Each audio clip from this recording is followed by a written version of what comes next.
Y entonces, como les estaba diciendo, pues vamos a arrancar ahora con las leyes de Newton. Esta primera parte del curso que acabamos de pasar se llama la cinemática. Es simplemente ver cómo se mueven las cosas. ¿Sí? Eso viene de una palabra griega, como muchas de las palabras que utilizamos, y pues se refiere como al movimiento. Entonces, simplemente lo que estamos haciendo era describir el movimiento. Cómo era la posición en función del tiempo, la velocidad en función del tiempo, ese tipo de cosas. Pero no sabemos, por ejemplo, cómo causar aceleraciones para que con esas aceleraciones hagamos cambios en el estado de movimiento. Entonces ahora lo que vamos a ver es esa parte de la mecánica que se llama dinámica. Vimos anteriormente cinemática, ahora vamos a ver dinámica. No es que haya que olvidar, no es que vayan ustedes a olvidar a decir como cuando salen de vacaciones, ¿cierto? Y se les borra, se les resetea el disco duro y entonces se les olvida todo lo que aprendieron en el semestre y eso no está bien. No vamos a olvidar lo que vimos en cinemática, lo vamos a seguir usando porque hay un link entre la cinemática y la dinámica. La dinámica básicamente son las fuerzas y por la segunda ley de Newton las fuerzas son masa por aceleración. Y ahí está la A, la aceleración. Y ese es el link con la cinemática. Entonces vamos a tener, por ejemplo, que si la fuerza es constante y la masa es constante, entonces tenemos que la aceleración es constante, o sea, un movimiento uniformemente acelerado. Entonces no es que vayan a olvidar todo lo que hemos visto, simplemente vamos a ir construyendo sobre eso. Y pues bueno, vamos a arrancar entonces con, con ese temita. Me salgo de acá. Y entonces estas son las leyes de movimiento. Este es Isaac Newton. Yo les estoy compartiendo mi Profe, pantalla. No, no. no. No, profe. Listo, gracias. Entonces aquí están las leyes de movimiento. No es que yo haya hecho nada de esto, es Isaac Newton el que está ahí, ¿no? El que hizo todo, uno de las grandes mentes que tuvieron la oportunidad de expresarse y que cambió la historia del conocimiento. En una pandemia, precisamente, fue que él descubrió y escribió los principios de matemática. O sea, creo que era la peste negra por Europa. Él tuvo que volverse a su granjita. Tenía una familia relativamente acomodada y allá se puso a trabajar. Estudió también los fenómenos elásticos de los cuerpos. Como no tenía la matemática necesaria para estudiar el movimiento, se inventó el cálculo. Imagínense eso, o sea, no tengo la herramienta, entonces me la invento. Entonces inventó el cálculo y pudo resolver las ecuaciones diferenciales que surgían al mismo tiempo que Leibniz, más o menos contemporáneos, y pues hay una pelea, pero pues finalmente los dos son muy inteligentes y ya. Y también estudió las propiedades de la luz, y entonces descubrió, por ejemplo, que la luz se podría descomponer, la luz que venía del sol se podía descomponer en muchos colores, el famoso arco iris. En ese tiempo no se sabía que la luz de qué estaba compuesta, entonces para él la luz eran partículas, para otras personas eran ondas, y resulta que ambos están en lo cierto, porque la luz se comporta a veces como partícula y a veces se comporta como onda. Y eso lo que quiere decir es que nuestros conceptos de partícula y de luz, pues son conceptos que nosotros nos inventamos como seres humanos, pero pues no tiene que la naturaleza comportarse como nosotros nos inventamos. O sea, la realidad se manifiesta con esos conceptos que nosotros inventamos, pero tal vez no tenemos el concepto completo que describa esa realidad, ¿sí? La forma en que la entendemos, pues es esa. Es como, por ejemplo, si yo les digo a ustedes, ¿están seguros de que las cosas son como ustedes las están viendo? Entonces ustedes llegan y miran, por ejemplo, la pantalla, ¿sí? Y ustedes están viendo pues unos colores, pero pues sus ojos solamente están viendo una parte del espectro electromagnético que es la luz visible, pero no están viendo la parte de radiación ultravioleta, no están viendo la parte infrarroja. O sea, hay un montón de información que no se está detectando. Entonces ustedes se atreverían a decir que lo que ven es la realidad absoluta. ¿Qué creen? No. No, ¿cierto? Nosotros digamos, vamos a simplificar, nosotros tenemos unos sensores, en nuestro caso de los ojos, unos sensores de luz que permiten interpretar esas señales. Y es más, o sea, ¿cómo sabemos que el rojo, que todos sabemos la longitud de onda más o menos, pues hay varios rojos, ¿no? Pero simplifiquémonos, sobre todo para nosotros los hombres. Eh, el rojo, ¿cómo sé yo que el rojo y la percepción que tengo yo del rojo y el color que yo le llamé rojo y que mi cerebro interpreta con ese color, ¿cómo sé que otra persona ve ese mismo rojo? No lo ve de color morado, pero lo he llamado rojo desde chiquito y pues ya está.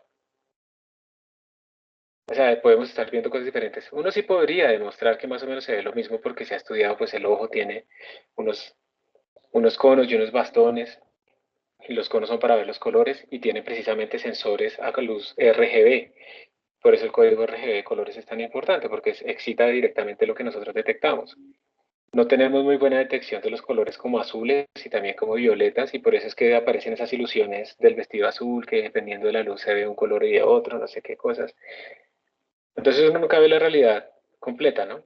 Eso hay que aceptarlo. Nosotros somos una máquina con sensores para conseguir comida y para poder reproducirnos, pero todavía no hagan eso segundo. Espérense un poquito. Lo primero sí les toca.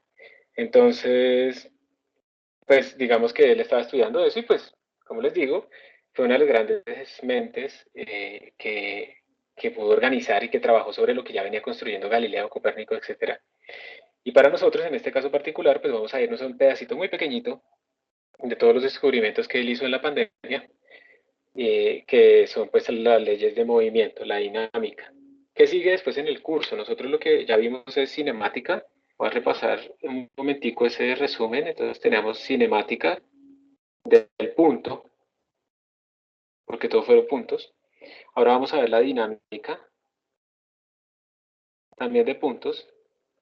Entonces esto quiere decir que vamos a ver fuerzas. Cómo calcular fuerzas, qué tipos de fuerzas hay macroscópicas, etcétera. Luego vamos a ver otra forma alternativa de cómo cambian los estados de movimiento y cómo evolucionan los sistemas, que son las energías.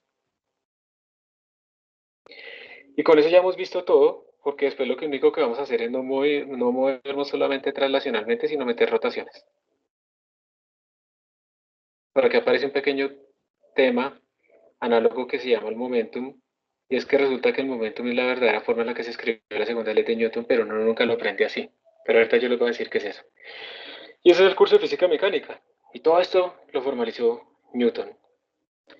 Entonces vamos a ver precisamente qué es eso, de la dinámica, que es la influencia de las fuerzas, cómo cambian el estado de movimiento de las cosas. Entonces, como habíamos hablado por ahí en la primera clase, Aristóteles pues decía que había como un estado natural de las cosas, por ejemplo, que las rocas, su estado natural era estar en el suelo, y pues entonces la gente decía, pues sí, obvio, porque yo nunca veo una roca volando y si la veo, estoy en problemas, ¿cierto? De pronto están atacando mi aldea o algo así, porque de qué otra manera va a haber una roca volando en ese tiempo, o me están atacando a mí o algo así.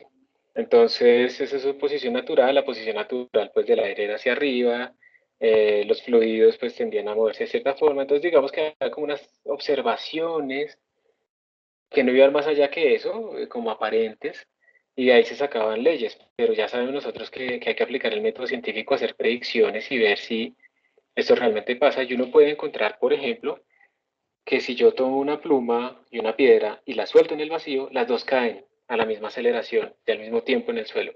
Si la suelto aquí en el aire, pues obviamente la pluma da vuelticas porque está diseñada para ser sensible al aire, pero la roca pues no, entonces va a caer más rápido, pero si uno va y lo pone en vacío, pues va a dar lo mismo. Entonces, esos tipos de experimentos son los que cambian las cosas, porque uno puede tener unas ideas de cómo es la naturaleza, pero la naturaleza no tiene por qué hacernos caso.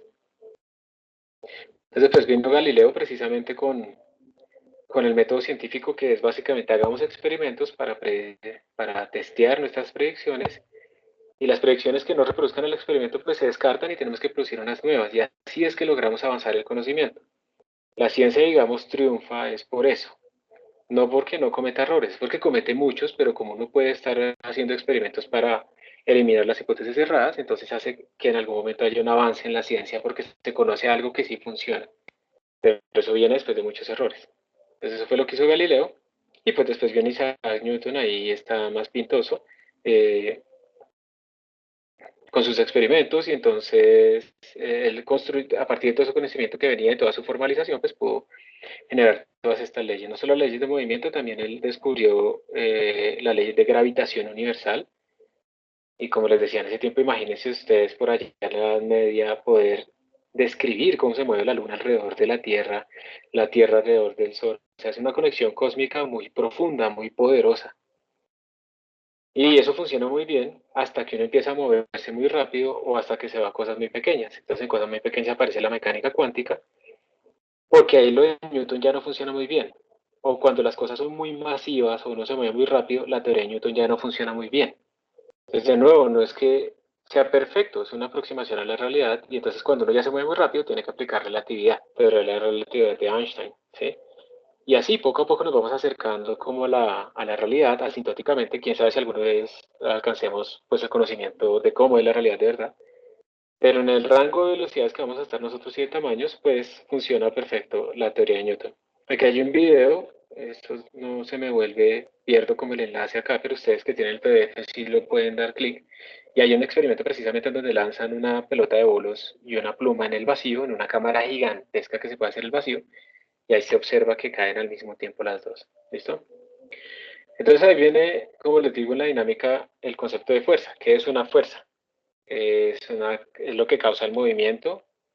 ¿Es una causa o es un efecto? ¿Cambia con el cuerpo? ¿Solo hay un tipo de fuerzas? O sea, aparecen muchas preguntas alrededor de qué es una fuerza para entender qué es eso. Entonces, para eso, pues vamos a definirla de cierta manera. Vamos a definir que una fuerza es una interacción.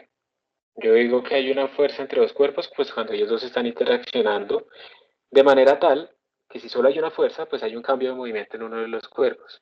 ¿Ok? Pero puede ser que, pues que yo tenga muchas fuerzas y la sumatoria de fuerzas sobre mi cuerpo particular pues me dé cero. ¿Listo? Entonces una fuerza es una interacción. Y es muy importante tener en cuenta que la fuerza es un vector. Entonces, como nosotros hemos venido trabajando precisamente con vectores de aceleración, de posición, de velocidad, pues lo mismo. La fuerza es un vector, entonces tiene una magnitud y tiene un sentido. Ustedes siempre tienen que representar una fuerza pues, como un vector, ¿sí? Eso es muy importante. Esas fuerzas, por ejemplo, son verticales hacia abajo y entonces van a tener componentes que tienen signos positivos o negativos dependiendo de nuestro sistema de coordenadas. O sea que aquí otra vez hay que estar diciendo hacia dónde va lo positivo, hacia dónde va lo negativo. Siempre el sistema de coordenadas es fundamental. Si yo, por ejemplo, hago dos fuerzas sobre un cuerpo, pues las dos fuerzas se suman como vectores. O si yo tengo una fuerza, digamos así, en diagonal, y yo quiero estudiarla, tengo que sacar sus componentes horizontales y verticales. ¿Alguien iba a hacer alguna pregunta?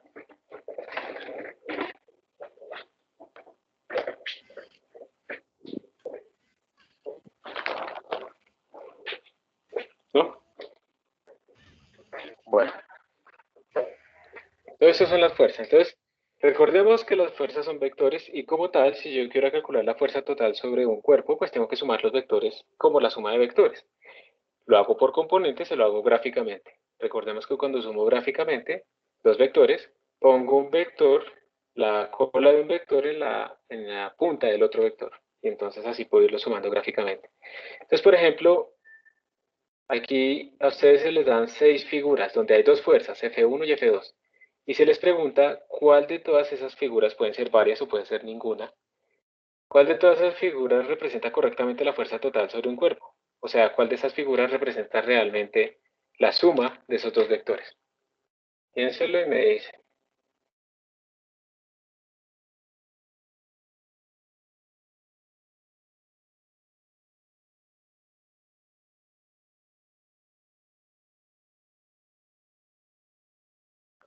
¿Quién era el asistente de la ruleta?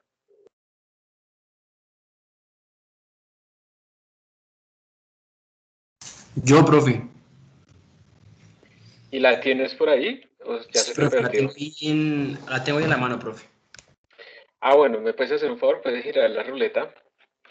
Lo único que podría yo pedir es de pronto metiéramos mi nombre para ver si de pronto salgo yo también. Y entonces ahí sí no digan que solo son ustedes. Pero por ahora, pues hazla girar y me dices quién sale, por favor. Vale, profe, ya abro aquí Google y ya te digo quién sale. Gracias.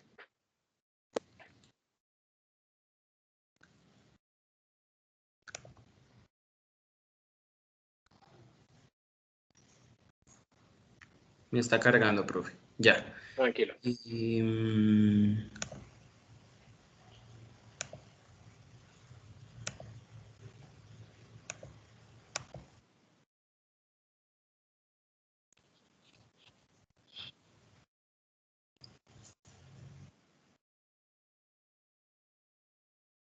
profe, me salió Paula Sofía Cardoso Jiménez. Pablo Sofía, no sé, no vayas a cogerle bronca a él porque él me está haciendo el favor a mí, pero no, no, es completamente al azar. Gracias. Paula Vale. Sofía, ¿estás ahí? Sí, profe. Profe, ¿será que me podría Entonces, repetir la pregunta? Es que en ese momento fui a traer el cargador y no sabía que... tranquila.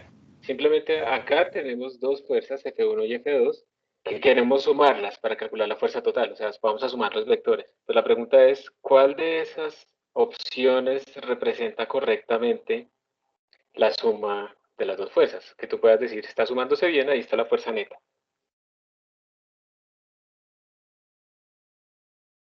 Ok,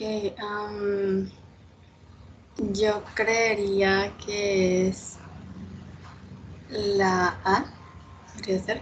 La A, vamos a ver, la A. Entonces, recordemos que cuando sumamos vectores, digamos que yo tengo un vector que va así con otro que va así y los quiero sumar, entonces yo cojo, pongo mi primer vector y luego le pongo el otro y el neto sería sumándolos así. También lo puedo hacer de esta manera, ¿no? Tengo mi vector acá, le pongo el otro y me da el mismo vector total, ¿sí ven? Me da el mismo vector total. Entonces, digamos que si yo quiero sumar a F1 con F2, yo tendría que poner a F2 acá, ¿cierto? O poner a F1 acá. Y el neto me daría así en diagonal. Entonces, no coincide, ¿cierto? No coincide con lo que nos están pintando. Esto realmente es una resta. Entonces, este no nos funciona. Pero sí queda claro, Paula Sofía. ¿Por qué no? Sí, sí, sí, profe. Entonces, ¿tú qué dirías? ¿Que el B está bien o está mal? El B, está bien. Vamos a ver. Le pondré aquí a F2. ¿Y O, sumo F1 con ah, F2? Tampoco, ¿cierto? la D, La D da bien, muy bien. ¿Cuál otra? ¿La C? la Si no me, C. si no me la sé, es la C. También da bien, ¿cierto? Si ves que tú, o sea, mira que en la D, ¿cuál es la diferencia entre la D y la C? En la D estamos haciendo F1 más F2 y en la C estamos haciendo F2 más F1, simplemente lo estamos haciendo al revés, pero mira que nos da el mismo vector. Esto es una característica importante de los vectores. No importa cómo yo organice la suma, me tiene que dar lo mismo. Ustedes deben decir, pues sí, que wow, o sea, si yo hago 1 más 2, pues es lo mismo que 2 más 1 en números y pues en vectores estoy pidiendo lo mismo. Pero resulta que hay unas cantidades raras por ahí en las rotaciones, en donde si yo sumo vectores de rotación y los sumo en otro orden, no me da igual. Entonces esos no son vectores, se llaman pseudovectores y los vamos a ver por ahí en el tercer corte. Esos animales raros. Listo, ¿tú qué dirías? ¿La E también está bien o no?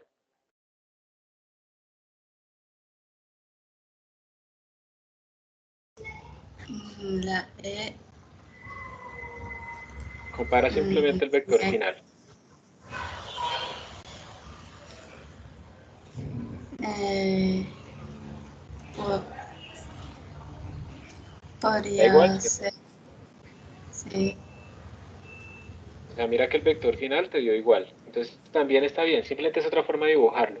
Aquí están poniendo los vectores como en diferentes sitios y aquí simplemente se están diciendo cómo fue que hicieron la proyección de los vectores, pero es la misma cosa. Es como unir, la E es como unir la D con la C. Simplemente que yo puedo sumar así o puedo sumar así. ¿Listo, Paula? Listo, profe. Muchísimas Y la gracias. F, ¿no? Con gusto. Y la F, ¿tú qué dirías? La ¿Bien E, o mal? no. No, está en diagonal, pero miren que el sentido es diferente. Este va hacia abajo. Ese será como menos F1 más F2, o sea, coger el vector original y multiplicarlo por menos. Entonces no hay que olvidar este tipo de cosas. Gracias, Paula Sofía. Entonces primero, la fuerza es un vector, no hay que olvidar entonces esa naturaleza. Hay que sumarlo por componentes, hay que sumarlo gráficamente. Hay muchas fuerzas a nivel macroscópico. Nosotros aquí tenemos fuerzas de contacto y eso es lo que vamos a estudiar. Es decir, ustedes aquí, miren, por mucho que ustedes crean que son poderosos y tienen un aura y el ki y pueden hacer un kamehameha, ninguno de ustedes que, pues yo creo en este momento, puede sentir, puede decir que con las manos, apuntándonos a una mesa o una silla, la puede mover a la distancia sin tener, sin tenerla atada ni nada de esas cosas, ni con imanes, ¿no? Si alguno lo puede hacer, pues cuénteme y hacemos un experimento para ver cómo es que lo está haciendo. Chéverísimo que todos pudiéramos adquirir eso, ese poder. ¿Se imaginan? La pereza se podría incrementar un montón, ya no tendríamos que caminar, todo lo podríamos atraer. Pero en el sentido, digamos que no tanto como descartarlo, pero lo más probable es que ninguno pueda hacerlo en condiciones controladas. Houdini, ¿ustedes han escuchado el apellido Houdini? Sí, pero Ah, bueno, pero puede ser por el grupo que se llama Houdini, ¿cierto? Pero ¿lo han escuchado de un mago llamado Houdini? no, por el mago. Yo no Sí, conozco. eso, yo me refiero ¿Cuál al mago, grupo? yo me refiero al mago. Eh, y el mago, ese mago no solamente fue famoso por ser un buen mago escapista, él también fue famoso porque él hizo como una cruzada contra todos los charlatanes que decían que podían hablar con gente del otro mundo, y la tabla Ouija y la invocación y no sé qué, y pues que al final se están desaprovechando de las personas, ¿no? Entonces él daba un premio si alguien bajo condiciones controladas, que esa es la clave, podía reproducir lo que decía que estaba haciendo y ninguna persona pasó la prueba. O sea, todos decían, no, no, no, es que se necesita que ustedes crean, que no sé qué, que sí se más. Y cuando los ponen en un laboratorio para que contacten pues a la otra alma y le hacen unas preguntas que en principio cuya respuesta no conoce este medium, pues no pueden pasar las pruebas, ¿sí? Entonces al final incluso Houdini dejó un mensaje oculto y dijo que si de verdad él podía volver a interactuar desde el otro mundo con este mundo real, entonces él manifestaría ese mensaje de tal manera y no ha pasado. Entonces él fue famoso también por eso, también ganó muchos enemigos y al final pues de todas maneras aquí pues lo que pasa es que cuando uno está enfermo o cuando uno está triste o extraña a un ser querido pues es muy vulnerable y cae muy fácilmente en las redes de alguien que le ofrezca esperanza. Entonces si uno está enfermo y uno está buscando todo el tiempo cómo curarse rápidamente, entonces que uno le dice, no, es que le toca tomar este tratamiento y lleva 6 meses y no siente mejora. Y llega otro y le dice, no, es que con este brebaje homeopático se le cura hasta la pecueca, pues eso le promete que le quitan todo. Pues la gente cree, porque es que uno está tan desesperado que no le funcione la medicina tradicional, que cree que le va a funcionar ese tipo de cosas que al final tampoco le van a funcionar, le van a quitar el dinero y lo van a, incluso lo pueden hacer morirse, porque deja los tratamientos que a largo plazo le funcionan por cosas que no le van a funcionar con certeza, porque sus fundamentos como tal son falsos. Y también pasa pues también con esto de los medios, ¿no? Entonces Houdini atacaba mucho eso porque se aprovechaban de gente vulnerable, se había muerto el hijo de alguien y pues obviamente uno como padre, eso es una pérdida terrible y uno, no importa cuándo se muera alguien, uno siempre va a sentir que no le dijo lo suficiente. Y eso también pues hace parte de un duelo, pues si uno supiera que alguien se va a morir, pues uno le diría todo. Pues, no es culpa de uno no haberle dicho todo, lo bueno que quería decirle. Pero pues si a mí me ofrecen un canal de comunicación, ¿sí? un celular del más allá, entonces pues buenísimo, porque yo podría sentirme bien, sentir que no lo perdí. Y todo eso a futuro va a ser impresionante. No sé si ustedes han visto una serie llamada Black Mirror, pero ahí, por ejemplo, se jugaba mucho con eso. En este momento ustedes, que son nativos digitales, pues se comunican bastante por escritura. Y de acuerdo a cómo ustedes escriben, uno se puede generar una señal o una huella digital de cómo escriben ustedes, y así uno también puede detectar textos de autores que supuestamente son anónimos. Ustedes tienen sus voces grabadas, entonces ya hay Machine Learning que coge sus fonemas, los desglosa y ya pueden generar un robot que habla como ustedes, con la entonación, con todo perfecto, o sea, no se nota que no es un humano. Y entonces si yo tengo la información de cómo hablan ustedes y tengo la información de cómo se expresan con escritura, pues yo podría en cierta manera comunicarme como ustedes. Y entonces en ese caso, digamos, la hipótesis es que yo podría generar un servicio. Si a mí se me muere un ser querido, entonces yo puedo autorizar a esa empresa para que acceda a todos los mensajes que tuve con esa persona, todos los mensajes de voz, de texto, de correo, todo, todos los videos, todo. Y empiezan a ofrecer el servicio. El primer servicio es, pues te mandamos mensaje de texto, es un robot, pero habla como esta persona. Entonces la persona viva empieza a recibir mensajes de texto y pues identifica la comunicación como si viniera realmente porque se aprendió esa máquina, aprendió perfecto cómo escribía esta otra persona, cuáles son los datos que se le dieron. Luego hay un upgrade del servicio que es pues que le deja mensajes de voz con la voz simulada. Y entonces las personas empiezan como a aficionarse demasiado a este servicio porque pues sienten que no se fue la otra persona del todo, que ahí está y le está hablando. Y el último upgrade, pues es obviamente que lo llame a uno y le hable. Y eso se puede hacer. Y habla perfecto, igual, no se puede detectar que no. Y si está entrenado con suficiente texto, habla como esa persona que se murió. Y eso pasa, y eso va a pasar, y ese servicio lo van a ofrecer, y yo estoy seguro que lo van a ofrecer incluso antes de que ustedes se mueran. Pero al final hay que entender que no es real, ¿cierto? Entonces, me apego a una ilusión o acepto la realidad. Pero bueno, eso es lo que les espera. Aparte de los fake videos y todo, no sé si ustedes han visto, pero uno ya puede fácilmente, grabando la cara en 50 ángulos más o menos de una persona, uno ya puede hacer videos donde la persona sale diciendo lo que sea. Búsquenlo si quieren, o vamos hablando cualquier cosa.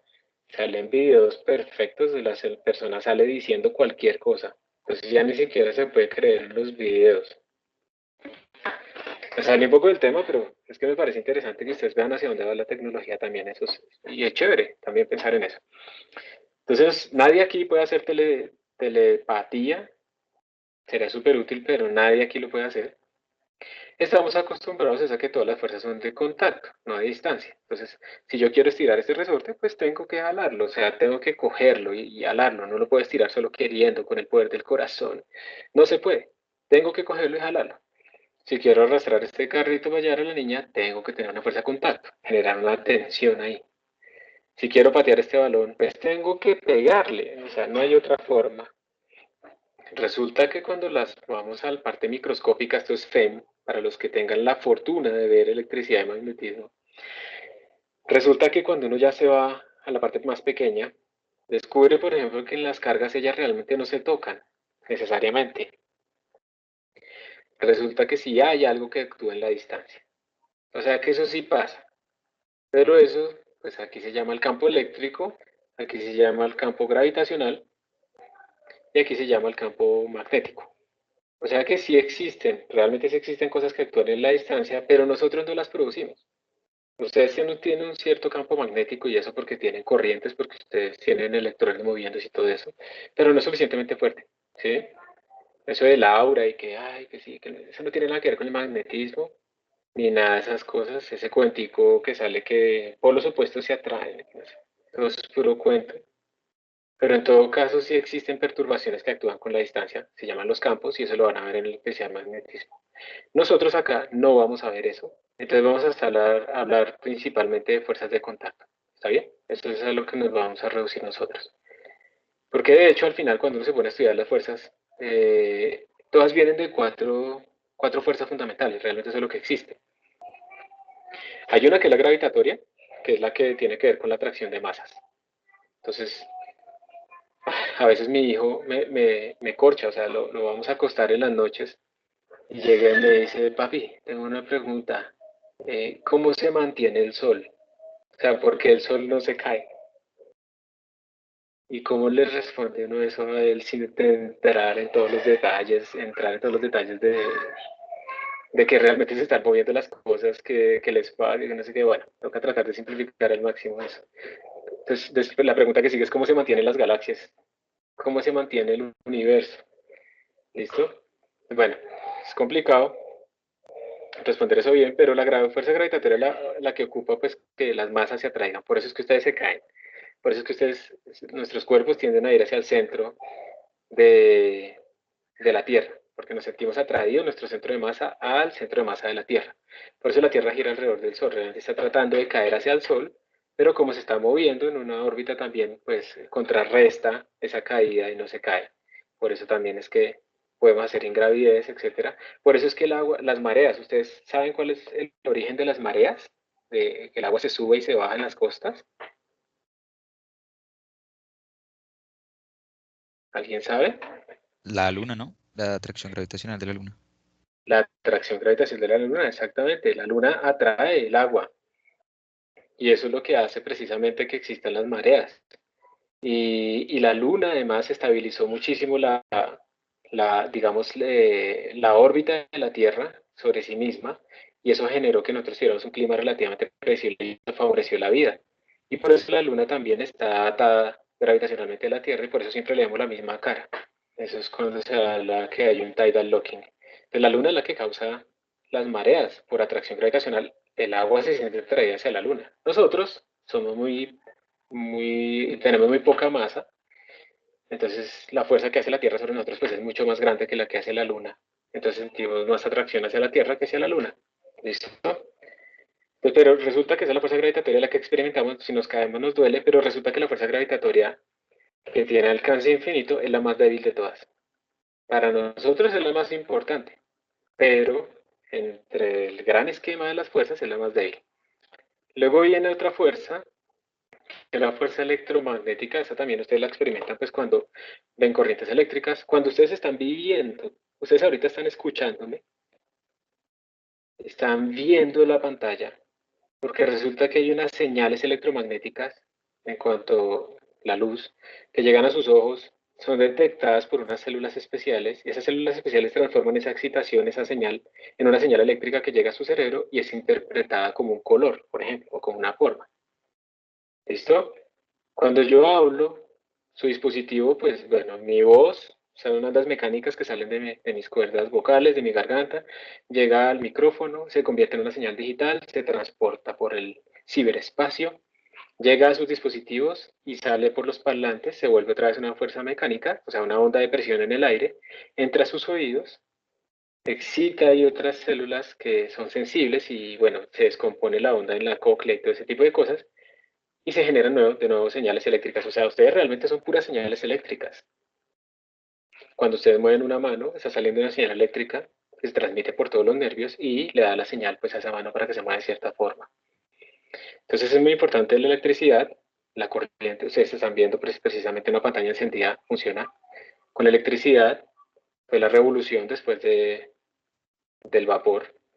Y pues es muy relevante para nosotros tecnológicamente. Es la que le sigue como en intensidad en las fuerzas fundamentales de la naturaleza y está medida realmente por algo que llamamos fotones, que son los que componen la luz. O sea que la luz es radiación electromagnética, realmente.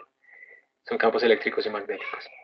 Luego viene otra que se le llamó la fuerza débil. Ahí ya los físicos demuestran que no tienen ¿mucho qué? Mucha como talento para nombrar cosas. Y esa fuerza débil es, digamos, la que sigue y tiene que ver con la fisión nuclear, con la radiactividad.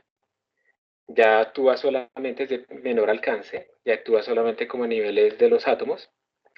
Y la última fuerza es la nuclear fuerte, porque resulta que las cargas iguales eléctricas se repelen, pero en un núcleo de un átomo, pues hay un montón de cargas iguales. Entonces, ¿por qué no se desbarata el núcleo y se explota todo? Pues resulta que tiene que haber entonces una fuerza más fuerte que la fuerza eléctrica de repulsión que mantenga todo unido. Por eso se llama la fuerza fuerte, porque es la más fuerte. Pero tiene un alcance muy pequeñito, el alcance es del tamaño del núcleo. Y está mediada por otras cosas y las teorías ahí son más difíciles. Y lo que busca, digamos, la física teórica es unificar todas estas fuerzas en una sola. Digamos, la electromagnética y la débil ya se unificaron, depende de la energía. Y pues eso implica, digamos, escalas cada vez más cercanas en energía como al origen del universo y cosas así. Entonces tenemos la gravitacional, tenemos la eléctrica y magnética, tenemos como la débil, que tiene que ver con radioactividad, ahí está creo que la huella de un positrón, y tenemos ya la parte nuclear, la fuerza nuclear fuerte, que es la que tiene que ver pues con esto también de rompimiento o de unión de núcleos. Ninguna de esas es la que vamos a estudiar nosotros, salvo un poquito la gravitatoria. Todas estas fuerzas se manifiestan macroscópicamente como fuerzas de contacto. Si yo les digo a ustedes que ustedes en este momento están volando un poquito, están levitando, ¿ustedes me creen?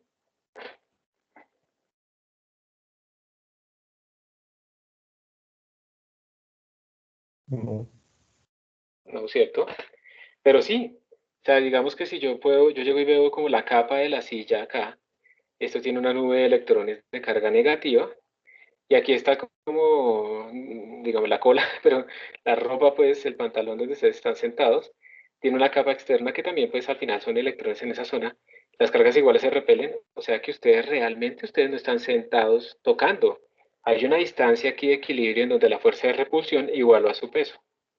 Si uno calcula cuánto vale esta distancia, pues esta distancia es re chiquita, es de 10 a la menos 9 metros. Entonces por eso ustedes no la ven. O bueno, 10 a la menos 8, o lo que sea. El orden de magnitud es muy pequeño. Pero ustedes realmente no están tocándola. Porque si la tocaran, estamos diciendo que estamos pegando a dos cargas del mismo signo, los electrones, las nubes electrónicas, y pues la fuerza sería infinita de repulsión y saldríamos todos volando para todo lado y no habría estabilidad. Entonces realmente ustedes sí están levitando, pero pues es tan poquito que levitan que no se ve. Entonces no pueden decir que pueden volar, pero realmente lo están haciendo. Y a esto, macroscópicamente, esta fuerza de repulsión es a la que le llamamos la normal.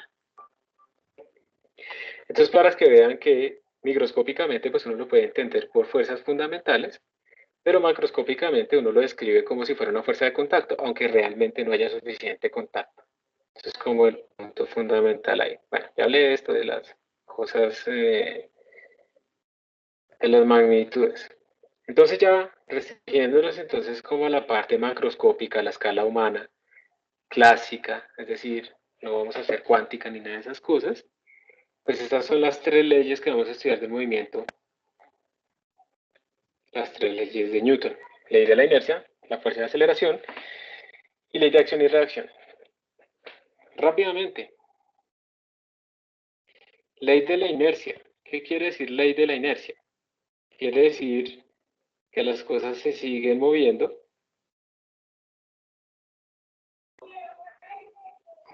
si no hay fuerza sobre ellas.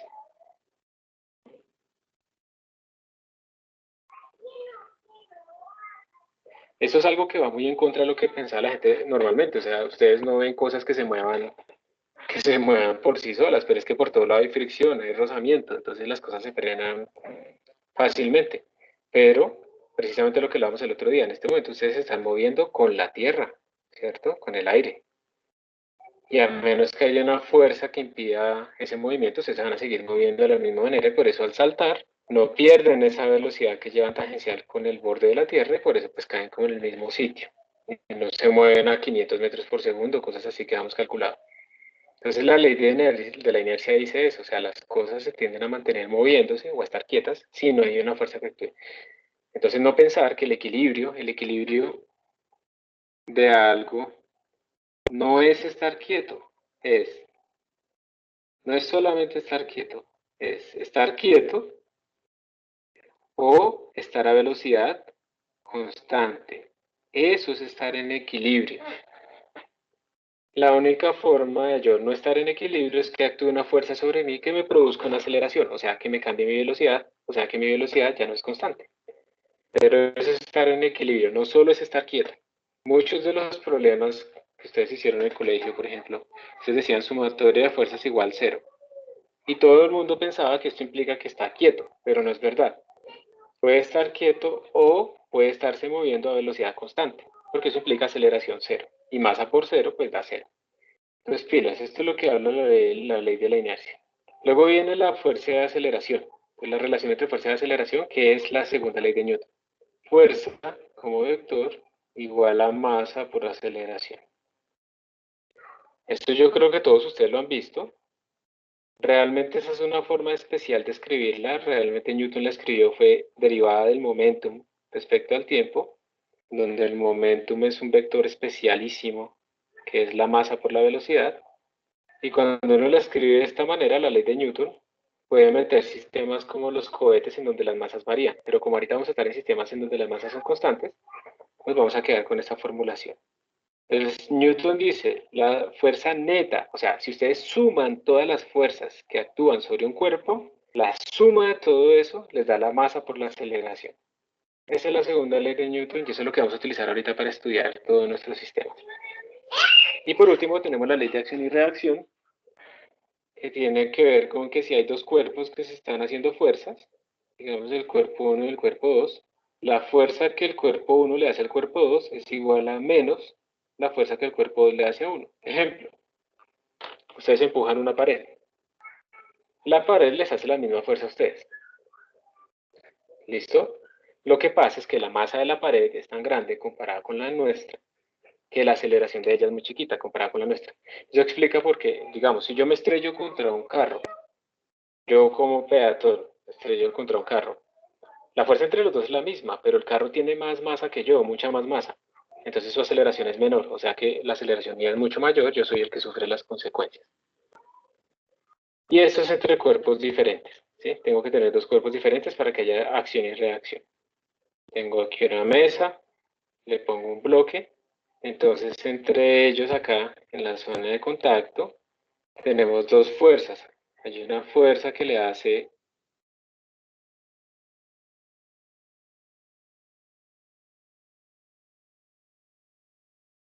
¿están escuchando?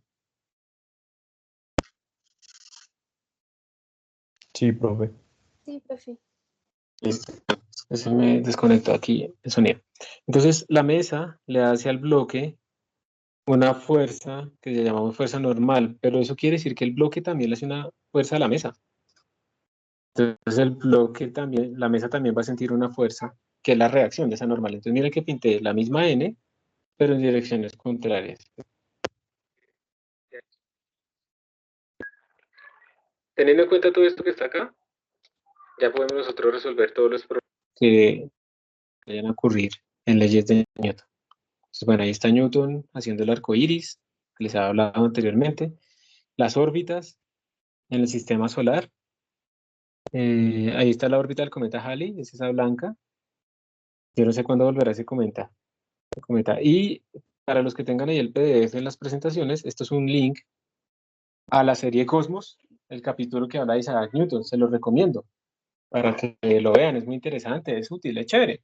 Chévere ver eso. Es chévere poder aprender un poquito más de esas historias de ellos. Yo quiero parar acá. Ustedes deben estar cansados la semana de parciales y todo eso.